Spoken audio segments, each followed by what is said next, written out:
I'm Jim Collison, and live from the campus of Northwest Missouri State. I don't get to say that very often. This is Gallup's Theme Thursday Season 2, recorded on March 10th, 2016.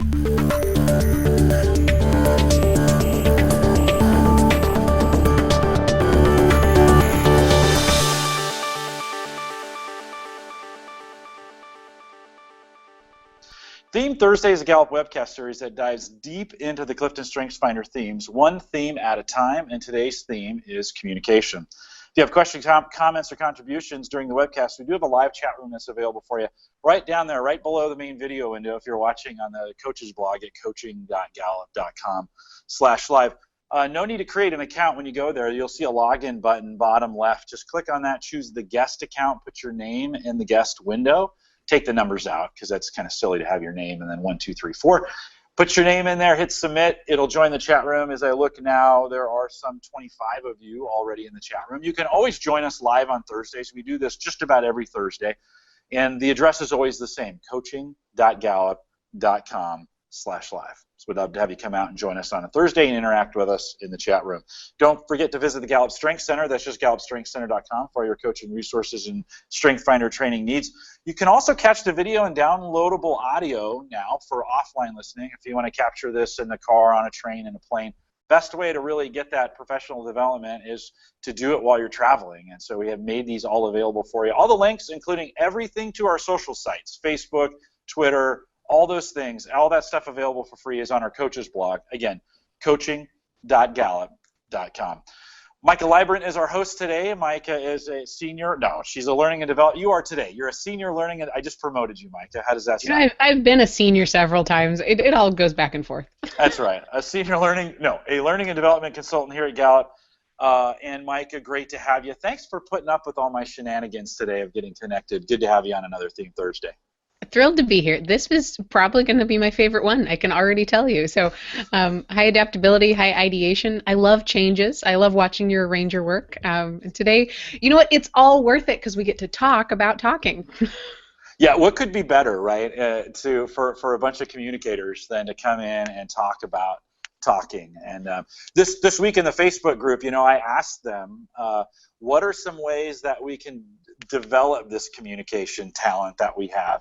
And talking more was not necessarily the first answer. So I'm hoping today, as we dig into this theme, we learn a little bit more about than just talking. Oh, I'm certain that we will. We do get to talk about communication today, and as I'm coaching people, it tends to be one of them that I spend quite a bit of time discussing with them, whether it's in their top 5 or not, because I think communication as a title is something that we all like to think we're great at. So what I hope we can help you do today is really wrap your arms around what communication really means as a theme and not just get stuck on that label of, remember, our CliftonStrengths Finder themes don't tell us what we do, but how we do it. And believe it or not, communication is a way of being, not a thing that you do. Yeah, awesome. Let's dig in. Talk a little bit about it. Sure. So communication's number 4 for me. It's also number 4 for Scott, who's somehow silent right now. He'll jump in from time to time, but 4 for me as well. So pretty interesting that all 3 of us have it 4 in our top 5. It's the best place to have it. Really, what communication is about is those of us with high communication, I think they're rich in a verbal currency. Now, verbal, sometimes we misunderstand as being out loud. All it really means is dealing with words. So people with high communication have this tendency to be able to think out loud, to process out loud, and in its best form, they have this natural ability to connect with people by using words. That can be spoken, that also can be written, but there is that necessity to have an audience, to inject drama or excitement or feeling or emotion or even motivation by using words to do it. It is an influencing theme, and it requires others to really be in its best space. But at its heart, communication is about this passionate relationship with words. Yeah, and let's talk about the raw versus mature. If you're following along with us, we make these companion guides available for you. They're available on the Eventbrite site as well as the live page. If you just look up above, there'll be a link to it above. You can go fill out a form and download it for us. And Part of the pieces that we work through is this idea of raw versus mature. By the way, Maika, everyone kind of loved our balcony and basements video that we made last week. So if you haven't seen, or 2 weeks ago, I guess now, if you haven't seen that, head out to our YouTube page. Just go to YouTube and search Gallup Strength Center. We have a whole page available, and in the theme, or in the Theme Thursday Shorts, I can't remember which playlist I put it in. Yeah, I think that's the one I put it in. We talked about balconies and basements. So this is raw and mature. Let's walk through those categories as we think about communication. Right. So let's just take a look. If you're following along on that companion guide, I first want to help people understand what that is and where it comes from. So the companion guide starts with our short definition. Around communication, we say people exceptionally talented in this theme generally find it easy to put their thoughts into words. They're good conversationalists and presenters. Then you have a little bit, that is the same definition that you'll find on our CliftonStrengths Finder quick reference card. It's also the same definition you'll find on the theme sequence report. So that really comes from, it's a shortened version of our scientific definition of communication. Then we've got the piece around the theme's power and edge, which is just a little bit deeper explanation of that short definition. And we say it's people with strong communication bring attention and focus to important messages. They can find words not only for their thoughts and feelings, but for those of others. So that part is important as well. And that is something that I think is different when you truly have communication versus just being a great communicator. Is it's about your own thoughts as well as putting words into the to other people's thoughts. This gives them an ability to reach out and connect with others in meaningful ways. So again, it's using words to make that connection. The rest of this companion guide is blank for you on page 1, and page 1 is my take on explaining communication to you. So this didn't come necessarily, most of it comes from our research background. I get quite a lot of the information that I present to you through our CliftonStrengths Finder reference guide, which is I like to call it the Strengths Bible. And I get that also from reading the long definitions that you can find when you read your signature theme report. It's also from my experience with strengths. So everything we talk about that you fill in here is certainly research-based, but it's not. It's my artistic take on things. I just want to make that clear there. And then the next page, of course, is another artistic way that those of us at Gallup have provided with you to think about how do you see this as a full person. So looking at page 2, that's just some other words you can use there. Awesome. That being said, let's dive into raw versus mature. The raw themes show up in just think about them as potential versus mature is realized potential. Raw communication is chatty. Whereas mature communication is energetic. The difference between those two is I think about chatty as saying everything you possibly can, everything that crosses your brain makes it out of your mouth. Whereas the mature version, I think you have a little bit more of control over your instrument, and you can understand that what you say and the way that you say it is going to pass along as energy to others. So being able to filter through and really think about how do I use this to provide energy rather than just to provide everything. I have high communication. I also have high ideation. It's probably why my favorite thing in the entire world is a thesaurus that I actually touch, not thesaurus.com. I've had this since middle school, this very one right here, and I use it all the time, and I think that it's an example of me building upon my communication is I've got this love for words, and so I love to think about how can that be expanded upon, and that is why you'll realize some really great words in this next example here. So from my thesaurus, raw communication can be verbose. It can be just an inability to filter. Mature communication can be pithy. So the ability to pick exactly the right words. Some of that sometimes comes from practice. Some of it also comes from being able to understand how words are taken and how words are understood. Raw communication is long-winded, filling the space with your words, where mature communication is far-reaching, realizing that your words take up space. And I think about that almost as think about a positive versus a negative image. Raw communication is, I have this negative space and I'm going to fill it with as much words as I can. Mature communication is my words are going to be something that have weight to them. And so they are going to be what we lead with. Rather than just saying, hey, fill the space, you can say, hey, here's what I have to give. Maika, can I ask, when we think of this idea of less means more sometimes in communication, does that play into that, to those two pieces? I think it certainly does. Yeah. I think sometimes raw communication, and I notice this even in myself when I'm tired.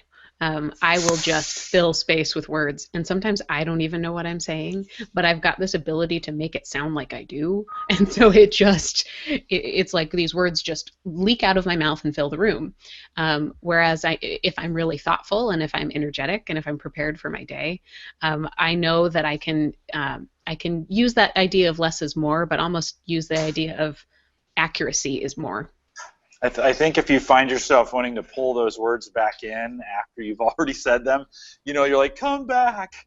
Yeah. That may be an indication, right? When we think about things to look for, I've often said words and then I'm like, oh, and not necessarily in a shameful way or like in a negative way.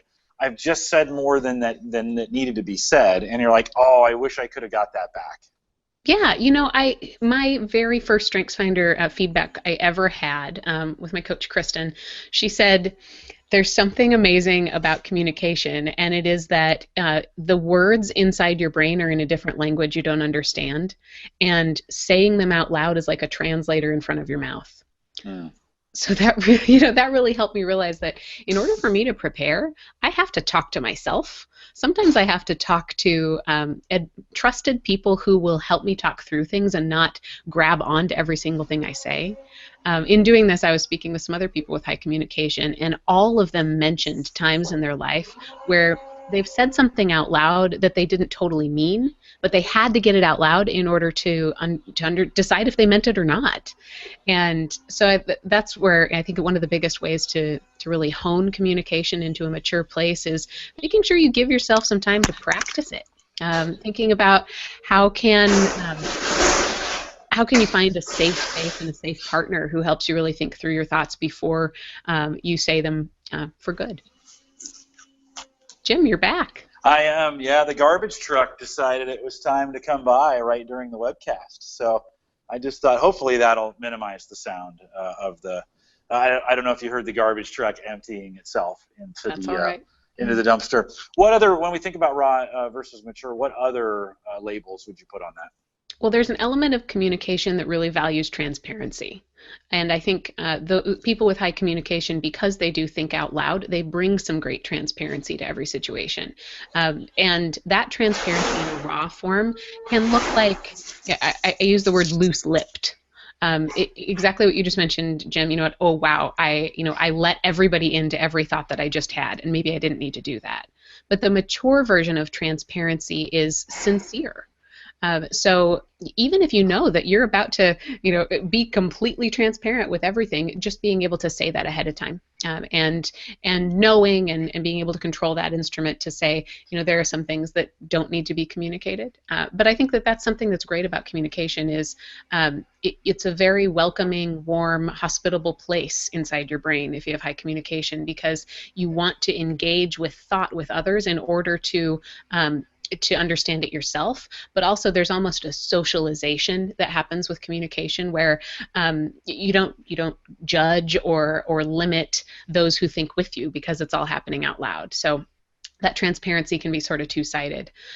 Just a way to wrap up raw and mature. I think raw communication sees all the world as a stage and is sort of always on, always looking for an audience, whereas mature communication knows the audience and can sort of tailor specific stories, specific ways of communicating to the people who are listening at the time, rather than just always being on and thinking about, here's what I have to give, this is who I am, this is what I'm doing.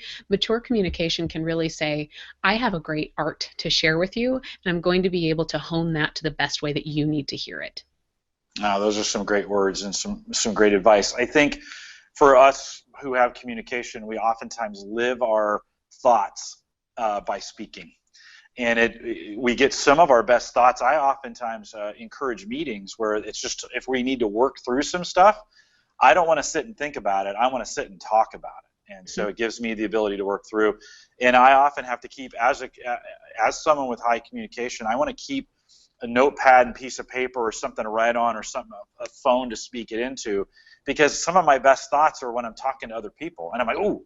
And it sounds a little egotistical, though, when you do that, you're like, that's a great idea, I gotta write it down. Like, your own thoughts are the most important. But I think understanding someone with communication is knowing that that's their thinking process. They're going through it and thinking about it. So they're not being egotistical. They're not saying, I have a great idea. To them, they may have realized for the first time an idea. Maika, you and I both have ideation that plays high in that. Some of our best ideas come out of that as well. Absolutely. I'll have people say, wow, Maika, what you just said was amazing. Can you repeat it? And I can't always repeat it because it's happening hard. So organically with that high communication that I need somebody else to help me even hone into the best things that I say, because I'm processing them. I'm not, preparing them ahead of time a whole lot of time.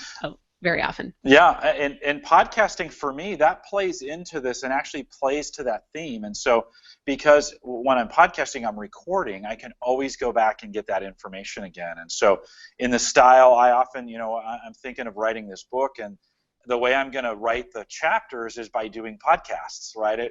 It's too much work for me to sit down and I don't think well that way. I think best in the context of talking. And so for me, if you have high communication, that may be one of those areas where you can channel in coming up with some recording your thoughts, or talking to a voice recorder, or some of those kinds of things to make sure you capture it. Because I'm with you, I've had those thoughts, and then I'm like, oh, and in some meetings I've said some things and maybe I'm committed to some things and then don't capture those in a way, right? I need to go back, and somebody's like, hey, you had a great idea, how come you never did it? And I'm like, well, because I had 10 great ideas and I forgot about it, kind of deal, right? So I think important from people who deal with communication, this is often one of those where it gets, because it's so upfront, it's so in your face, it's so there, and a lot of people are just like chatty Cathy, move on type deal. And it's important for us to be able to work through those. Hey, as we think about complementary themes, I'm excited about the third one because that fits me as well. But let's talk about, you've got a couple themes here that are complementary to communication.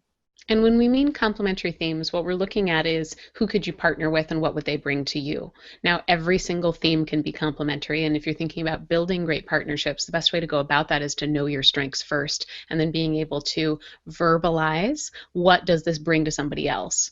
So anything can be complementary, but just thinking through how might two people partner together really well. Somebody with high communication and another with high restorative. What that would bring is aiming the attention that communication can bring toward the problem solving that restorative can bring. And Jim, that might come back to, you mentioned you've committed to things before without even knowing it. Communication is not an executing theme. It doesn't sort to what's on our list. It doesn't sort to what can I do. It doesn't sort to action. It is about affecting the way that other people feel. And that's where if you add something like restorative, where we're actually doing something or we're thinking through a specific problem, I think restorative really focuses in some of that passion and can be really useful for both of them. The other one I have here is maximizer.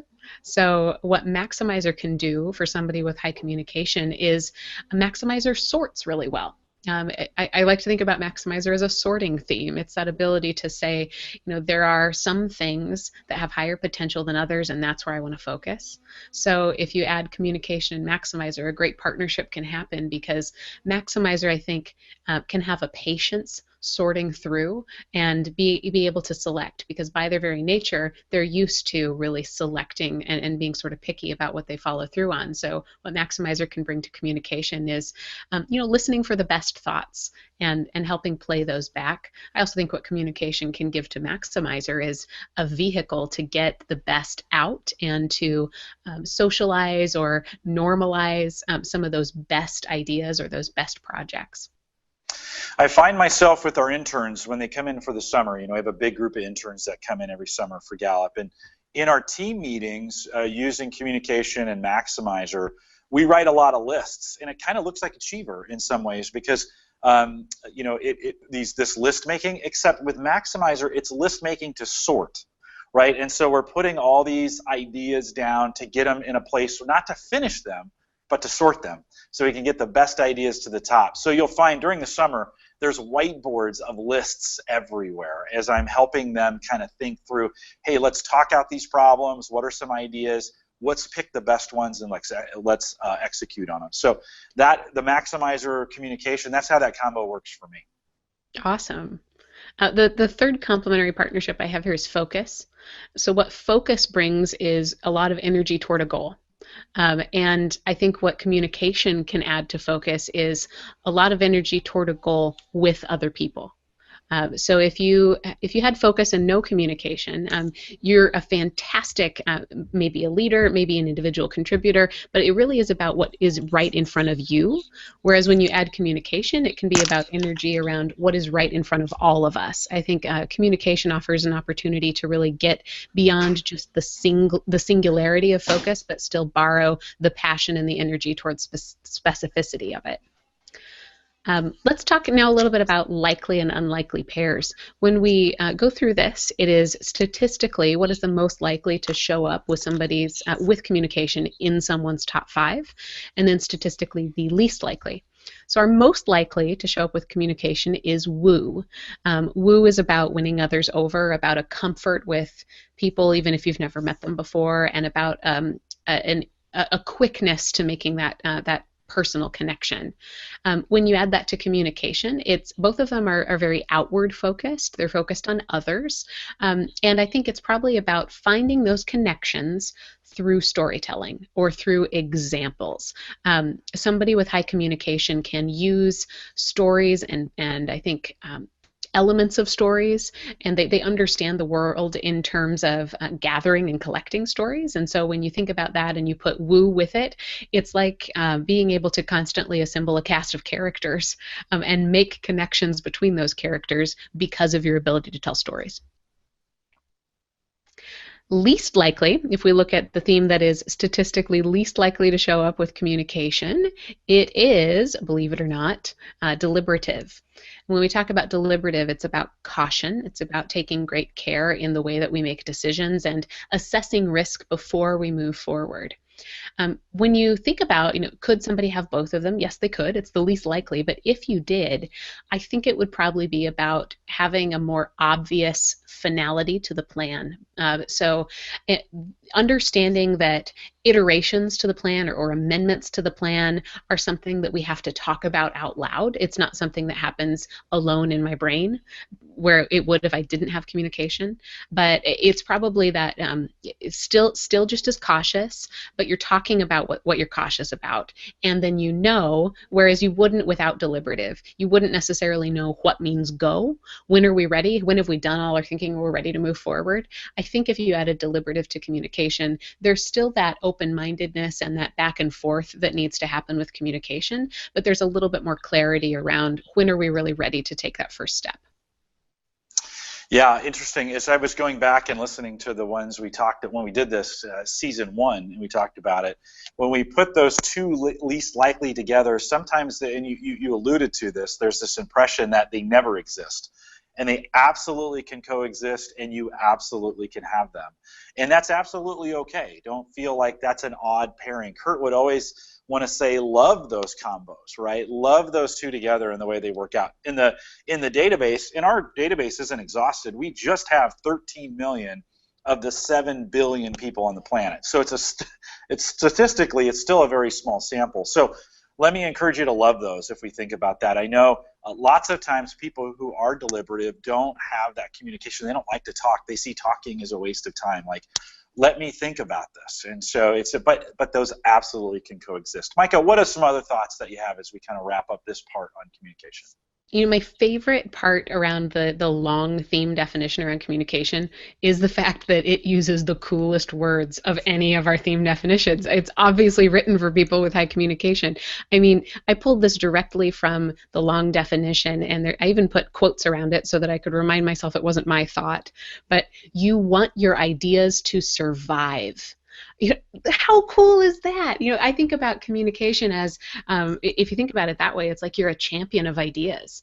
And those could be yours, they could also be other people's. So think about bringing in someone with high communication when you know that there's a lot of messages floating around, or you know that everyone's busy. Someone with high communication continually sees that busyness not as a reason to shut down, but as a challenge they can't wait to take on. It's about, how do I capture people's attention? How do I really get my thoughts across in a way that will disrupt them from their text messages and their, and their tweets? It's about loving and embracing that challenge of getting through. I think what people with high communication really desire is that ability to capture the attention of others. They also severely desire to be understood. And that's where sometimes less is more, because if you think about, gosh, do I have a message that could easily be misunderstood? You might need to give that message in 5 or 6 different ways. And if you have high communication, you can do that easily, but those 5 or 6 different ways might need to be very succinct. Because you may only have, one opportunity to really get to people. And I think the thing that kills people with high communication, or that frustrates them the most, is if they're ever misunderstood, because their currency is creating understanding. And so that opportunity to say, okay, if you didn't totally get what I mean, don't worry, I can tell you another way. Sometimes there's a speed element there where we really need to make sure what we're saying up front is the very best thing. People with high communication need the opportunity to think out loud, then to study the effect of what they're saying, and then refine it. I think that's an example of growing and developing that strength. First is giving yourself the space to think out loud. I'll never forget the class that I taught at Gallup when I was very new, and the first time I really felt like I'd failed. And it was the first time I really felt like I'd failed kind of in general. I had gotten all the materials for something that I needed to teach. I was co-teaching with a really great partner of mine, and I hadn't really prepared because I thought, I know this, I got this. And I looked over the materials, I read it on the plane, but that was sort of it. I knew my slides, and I got up the next day to teach my portion of what we were doing, and I could just tell that what I was saying wasn't landing. And I just kept trying, and it kept not landing. And at the end of the day, I thought, wow, how could I, somebody who deals with strengths every day, have missed the importance of how I need to prepare? Knowing I had high communication, I needed to be saying that out loud, or even typing it. I needed to be giving space and credence to the power of words as a way for me to prepare and to study, and I hadn't done that. And it was just a great example of understanding what I need in order to be my best self with that high communication. So it is writing, speaking, recording yourself. People with high communication embrace the fact that presenting and messaging things is an art, it is a craft, and it needs to be treated that way. Maika, let me say a basement area, I think, for some of us with communication, where we get so dependent on speaking and reading body language. Now that we live in a world of instant communication, that the words that we write, we don't get, like when we're in a personal conversation, we get a second shot because we immediately read the body language. Your face changes, and us as, I think, with communication, we're experts at reading body language. Like, we can kind of understand, you knew in that class it wasn't going well, and you knew pretty quickly, like, what I'm saying is not right. We have that sixth sense of being able to understand the way people are feeling about what we're saying as we're saying it, and we can adapt very quickly if it's going wrong. In written forms of communication, that doesn't happen. And over emails or IM or texts, those conversations can go south in a hurry. Because we don't have those same techniques. So let me speak to my fellow communication friends. Be very, very careful about what you write in this. The world is changing, and the writing aspect is not the same as the speaking. You don't get that instant feedback, and that communication goes haywire very, very quickly. So be careful what you write. Yeah, and you know what? I think some clarity there. So high communication doesn't sense how people are feeling like empathy would. It doesn't sense how people are feeling even like woo would. It's more about, I can sense how you're taking up my words. Correct. So it's that I'm looking at your reaction. I'm not feeling what you're feeling. It's all body language. It's all what's on the outside, right? We can be fooled by that sometimes when we see a look of disapproval and they don't really feel that way. It's just what their face is saying. And so it'll send us off into a different direction because we can't, like you said, we don't really know what they're feeling. We're just sensing that body language. But that's really important, I think, in the communication, that feedback that we get, and we're modifying that communication to read that body language. Right. Abby mentioned something about here, the difference between empathy and communication. We must have been on the same page. Really, empathy is about, I can feel what you're feeling. I don't have to do anything with that. Communication is more about, I'm looking for evidence. I'm gathering sort of feedback because I care about my art, and I am going to do something with it because what I'm motivated by is being understood. Good, good. What else? What other reflections as we kind of wrap this section up? Sure, just a few final thoughts here. I think it's important to practice your best stories, maybe practice your best jokes, practice your best forms of written communication, and have them ready. Because you're so good at this, you can be even better if you've honed in maybe some go-to examples. Also think about, offer your attention to what resonates with others as a service you can offer to people who maybe don't have high communication. You don't have to be the person presenting with high communication. You could be the behind-the-scenes genius who says, you know what, here's a great way to think about this presentation, or here's what you're aware of is what resonates. And so if you're thinking about how can I use this at work, think about the messages that are being sent out and how your tap into what captures people's attention could be something that can be used to redesign things or to help others craft their messages. Words are your currency, so study which words are most valuable for you. Study what works best for you. Also, I think about just building your understanding of words. If you think about it as a currency, we all have to. There's infinite potential to study finance, right? In the same way, if you think about words as finance, how can you study what's behind them? How can you understand how to be a good speller? How to accurately use words that resonate with people? How to infuse excitement, and how to be aware of maybe some words that turn people off as well. And then my very last thought on this, Jim, that I just love is from a journalist who was born in England and then spent most of his time in Chicago. He says, his name is Sidney Harris, and he says, information is giving out. Communication is getting through. That's a great quote. Yeah, as we talk, the longer we talk about this, the more I get convicted. This is one of those areas I really need to invest in. Sometimes we come at these and we're naturally good at it. I like doing it, but for me, it's one of those areas I need to continually. I go back. I mentioned podcasts. I go back and actually listen to every single podcast that I do, and learn from it. Like, oh, I shouldn't have said that. I could have done that better. And so, for me, a little personal conviction today. It's like, I could probably work on this some more. We want to dive into the theme dynamics piece of this, and just a reminder, the theme dynamics comes from a book, Expanding Your Strengths by Kurt Liesfeld. It is available in ebook only on Amazon, and only today and in 3 markets: the United States, Canada, and the UK. We are working on expanding that into the other markets as well.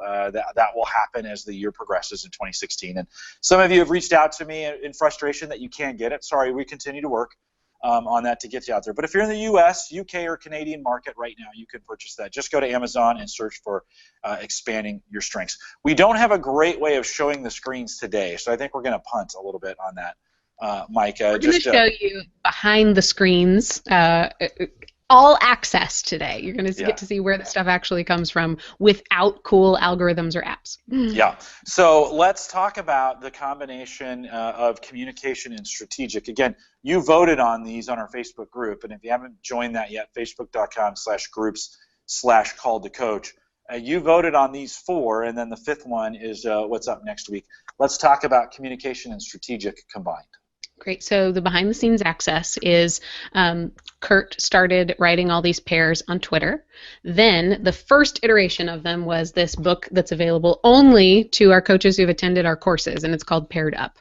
And that is the information that is available in Expanding Your Strengths. So you won't ever see this nice little bound copy of it, but it is the exact same thing that's in Expanding Your Strengths. So hey, you mentioned Kurt and Twitter, though. CSF Guy on Twitter.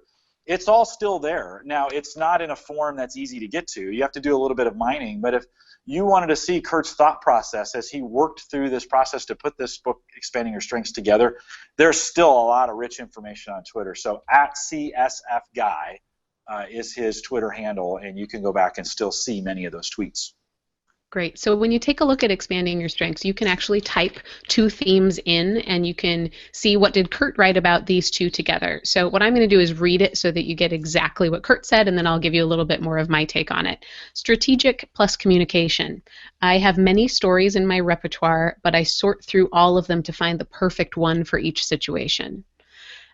The thing I think about with strategic and communication is you're a storyteller, and the tool at your disposal is plot. So in a previous life, I was exclusively a journalist, and I think about when you're putting together a story for TV news or even for radio, there's literally a ticker at the bottom of your software that you're using, even if you're doing tape to tape. And you can think about, here's where I'm going to say this, and here's where I'm going to say that, and here's where I'm going to drop in something else.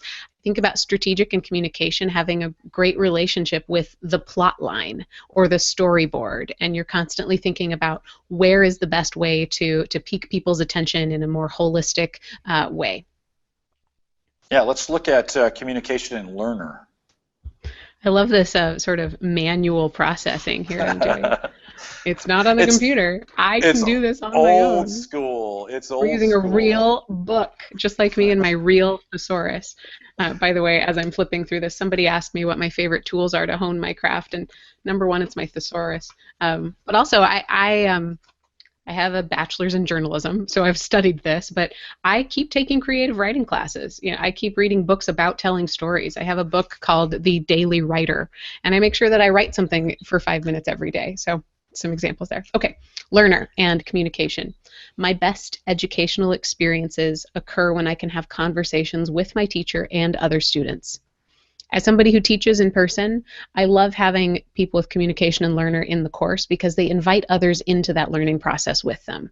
Back to the transparency aspect of communication, when you add learner, it adds open-mindedness to that transparency because it's about constantly being curious and needing to say, okay, let me see if I understand what you're saying here. Let me invite you into my process of how I'm thinking about this. Yeah, I like that in the sense this active learning action that happens in the context of a group or in a setting where everybody's moving and learning together through this concept of communication, whether that be talk or print or visual learning, some of those kinds of things. I think we see a lot of that now going on the web, right? There's all these ways of learning from video to just audio to written material. I love that, the combination of those two put together. Let's think about communication and responsibility when we put those two together. Yeah. So communication plus responsibility sounds like this. Words come easy to me, but I want to make sure what I say is also what I do. I strive to make my life reflect my words. Jim, where's your responsibility? That's bottom 5. Me too. So I wonder if people with high responsibility and communication don't quite as easily get stuck where we do, where we say something compelling and others just assume it means we're going to do something. Yeah. Because I think people with high responsibility and communication, it's about what you say you will do. You might as well tattoo it to your forehead is what responsibility is. So I think you'd probably need to be a little bit more obvious and structured about what means go, what means you're saying yes, what means ownership. But you may be a little bit more open to thinking out loud before you take ownership of things. Yeah, it's something for me because it's so low. I put those lists in place to kind of make sure if I say something. Also in meetings, I say back to the people I'm meeting with, okay, here's what we agreed upon. And for me, it's not for their benefit. It's for mine. I want to make sure that I've captured all those things that I said I would do, because when I come up with those great ideas, it feels good, right? And they respond and they're like, yes. And of course, that's playing to the communication. But if I don't follow up with it, I get really low ICE scores. When it comes back around, is being able to be dependable, right? That's the beauty of having them both is I can think about somebody who is really good at keeping the whole team accountable for what we've done. because they're constantly playing it off others, that audience piece of communication. And what they're playing off is that love for what we've committed to. So it's keeping our commitments top of mind for everyone. Yeah, yeah. I would often think sometimes in a pastoral sense, this combo of reminding everyone of the responsibilities that, hey, we've committed to this as a group, and then being able to communicate that in an effective way. How about communication, the last one, and activator? So both influencing themes, perhaps both a little bit about let's go, let's do this, let's be open and know what we're doing. Communication and activator sounds like some people talk and some people act. I do both. I use words to inspire others to get started and to keep moving. I think about activator and communication as a transparent starter, as somebody who's comfortable with the ambiguity, because it doesn't all the pieces don't have to be in place in order for us to start what we're doing. So somebody who can create really some calmness around what we need to do. Again, it's not about me anymore. With activator is about others, communication is about others. So if you have both of them, you need to be in a place where you're rewarded for and expected to affect the way that other people feel, but also affect what other people start doing. Yeah, 4 and 5 for me, right? And so if you've worked with me on the Facebook group, you know an idea. If a couple people agree to it, I will absolutely activate and we'll get moving on it, right? And that's kind of the MO. It gets things going. I like the word starter in this because it's all about an idea, talking, and then starting. And for me, you see it happen all the time, and I love doing it. So it's one of those things for me that really works. Next week we're going to talk about competition, which will be interesting because competition is number one at Gallup. When we think about the whole Gallup database, I'm pretty sure it's either 1 or 2 with Achiever up there. So it'll be interesting to see how that goes next week. But competition and communication. Yeah. So competition and communication. Really, it's about how do I compare? So it adds comparison to communication. If you think about it here in our book, it sounds like victories are more likely for me when I have pre-game discussions, in-game conversations, and post-game debriefs. So I hear competition and command, and I think, you know what? Competition and communication, and I think, no wonder Sports Center and ESPN runs 24 hours a day. It's about talking about the game, and I think it's probably about socializing the scores and the comparison, because competition, I have already done a little bit of my homework for next week, and I think you're really, really going to love it. So competition, I think, sometimes gets a negative rap. It says, I want to win, and therefore everyone else must lose. But really, what competition is about is I want to win, full stop. That doesn't mean everyone else has to lose. That could mean that I'm tuned into who's winning, and I'm their best supporter as long as I'm not competing against them. So when you add communication to that, it's that ability to, I think, be a really, really great cheerleader, be aware of what other people are doing and where they're winning, and in places where you're winning, bring others along with you, and allow people to sort of get into your passion and your joy for realizing what the game is and realizing how good it feels to win it. Yeah, good. So one of these nice things here, as we get ready, I have posted in the chat room the link. Hopefully you can join us. This is a part of the program where we invite you to come in and join us. A couple little tricks we've learned. One, this is easiest on a mobile device. So if you can pull out your iPhone or your Android phone and get to the chat room, you can find that chat room, chatwing.com/Gallup Strength Center. I dropped the link in there. You can click on it. It'll take you right to the Google Hangouts, and you can join us that way. It's a great way to do it. Of course, you can do it on your desktop if you'd like. If you got a camera and a microphone, it'd be a great way to jump in. And we, of course, would love you to have communication. Like Maika, everyone's falling all over themselves right now trying to click the button, right, if you have communication in your top 5. Yes, we'll be here for the next 3 days listening to all of you with communication. We only have a few minutes left to be able to do it. Maika, as we're waiting for maybe somebody to jump in, as we think about that second page that is on the companion guide, and we look at that section, the value I bring. If you were to give somebody advice on, as you're thinking through communication, whether it's top 5 or bottom 5 for you, what would be an easy exercise, do you think, to come up with as we think about that section? what kind of things could they think about or write in or fill in? How would that section value? Because I know values is really, really important as we think through this. How can we use that section? I think it's really easy to not misunderstand. It's easy to minimalize the value of communication to being, your ability to get your ideas out. That's pretty cool. And if you've got high communication, that's pretty cool. And it's often so cool that you don't get the opportunity to realize what else it could do. What else communication can do is really mobilize an entire organization toward an idea, or help people drive thoughts home. If you don't have communication and you've never experienced the high that you get from helping people understand what's inside your brain, somebody with communication can help you do that. And I think if you see communication, if you have it and you start to see it as a service you can bring to others, then it's your best version of altruism is to help drive someone else's message home. And I think that comes from thinking about opportunities to make connections with words, opportunities to craft messages and give them away for other people to use, your ability to turn events into stories that people want to hear. You don't just share the facts, you share the passion behind the facts.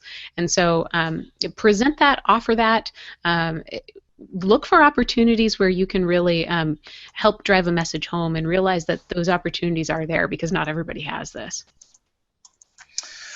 Yeah, I'll also encourage, if you can't jump in, we've had some folks in the chat room say they're not ready to do that. Type your questions in the chat room. We can cover them as easily that way. I know Abby had said she'd jump in again. She was in for belief. It's okay, Abby, if you want to jump in and join us for communication as well.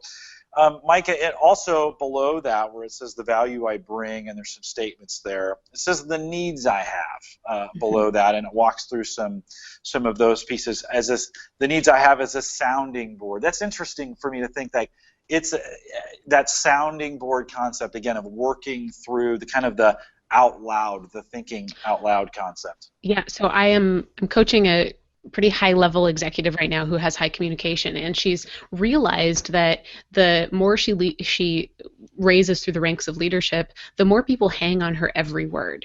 And of course they always have, because she has high communication, but now it's all the more important that she has the opportunity to practice what she says before it gets to her most important audiences.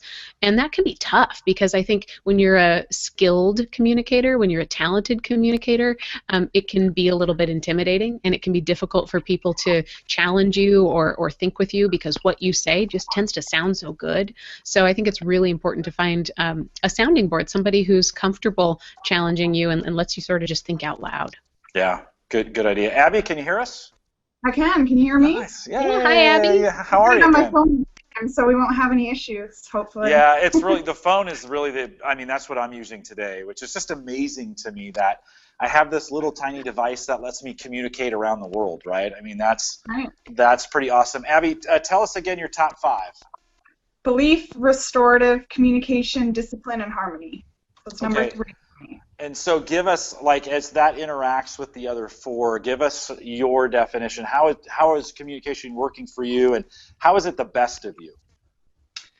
I think I love pairing it with belief, especially. I think, as Maika was just talking about, how you can kind of gift your communication to others. My altruism and my belief loves to do that and loves to drive a message, an important message home that means a lot to me.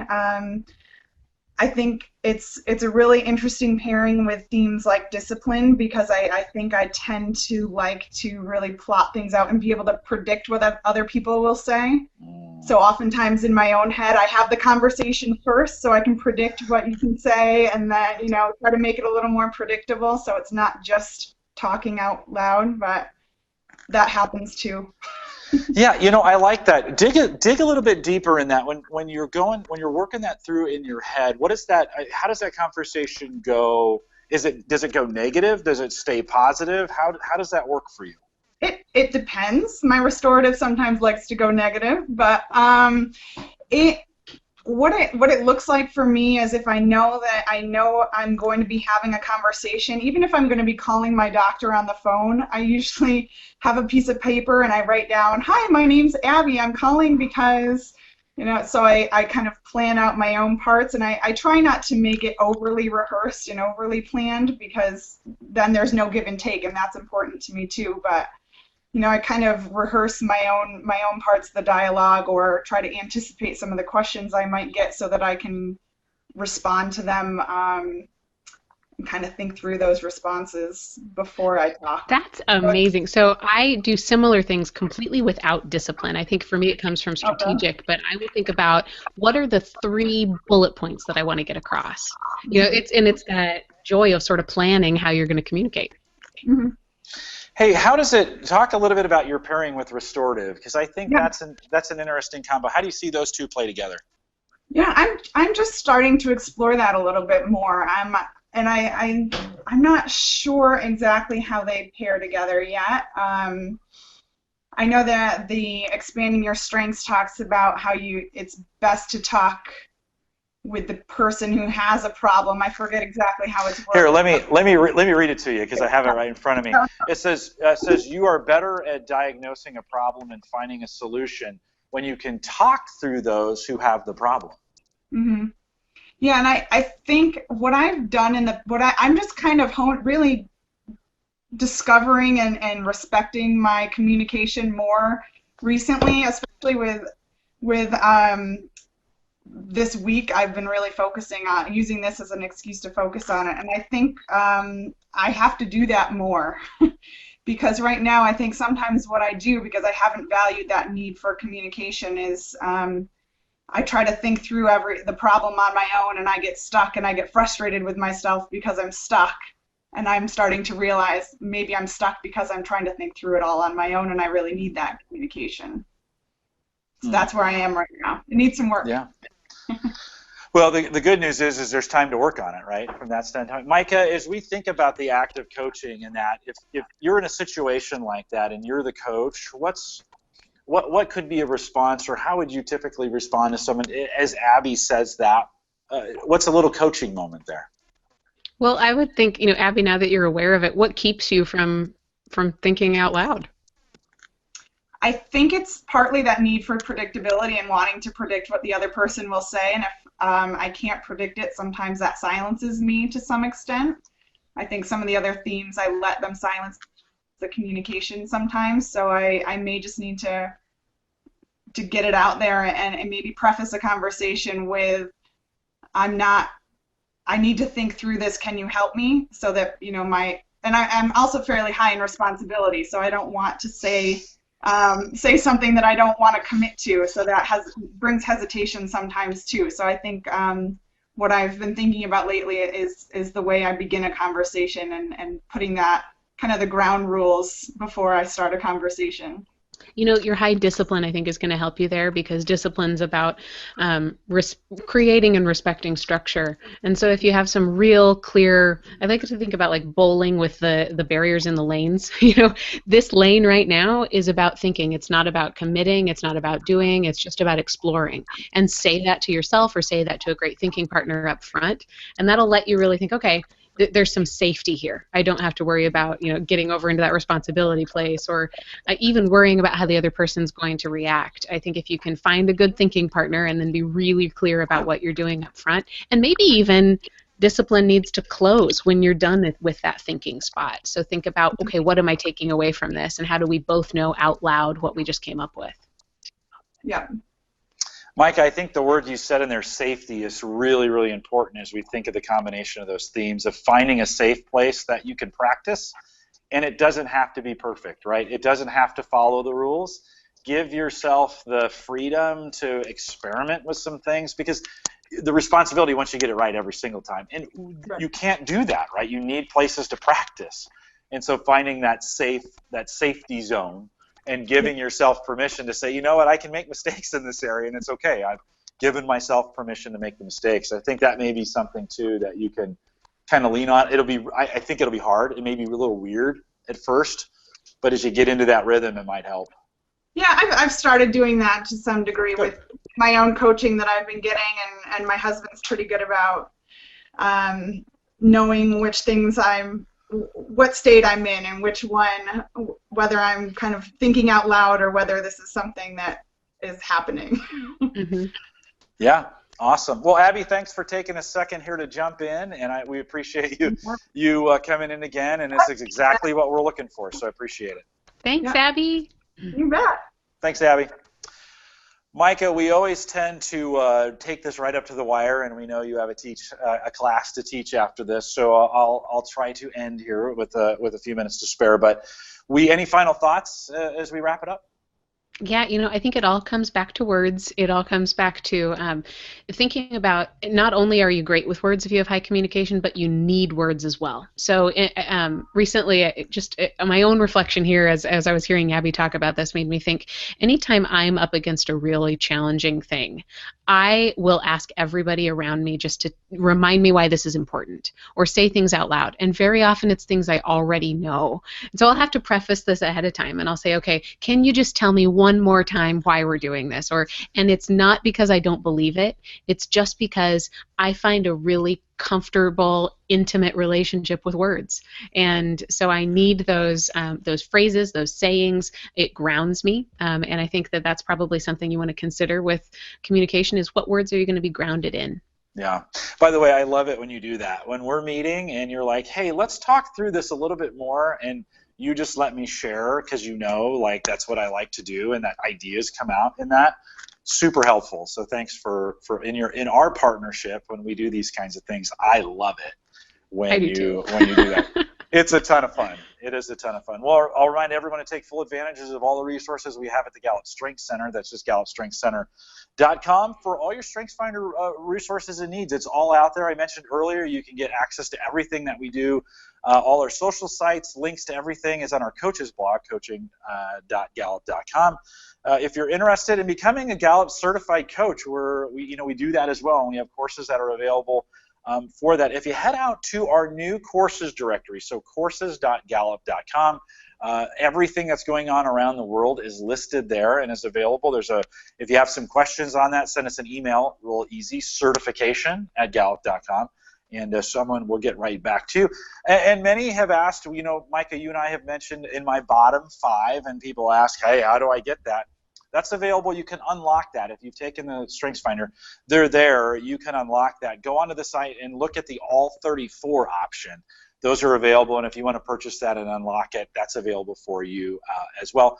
I will say don't necessarily be in a hurry to do that if you just took top 5. There's tons of material for you to work through, so don't be impatient to kind of learn and work and live and love your current top 5, but those 34 are available as well. Yeah, we'll say if you've on that one, Jim. Some people think you retake the assessment. You certainly do not. So it'll just unlock what's already been there. And typically, what people find around their bottom 5 is they're not weaknesses; they're just patterns you don't use. So my own personal rule is don't look at 34 until you can remember your top 5 and tell somebody what they mean and figure out ways to love them first. I think learn to love them first is one of those kinds of things because oftentimes there's a whole wealth of information there to learn. If you found this helpful, we'd ask that you share it. Maika and I out here just about every Thursday to do these Theme Thursday Season 2, and we appreciate you joining us in that. And hopefully Scott's there to shut off the video, but maybe not. We'll say goodbye, everybody. Thanks.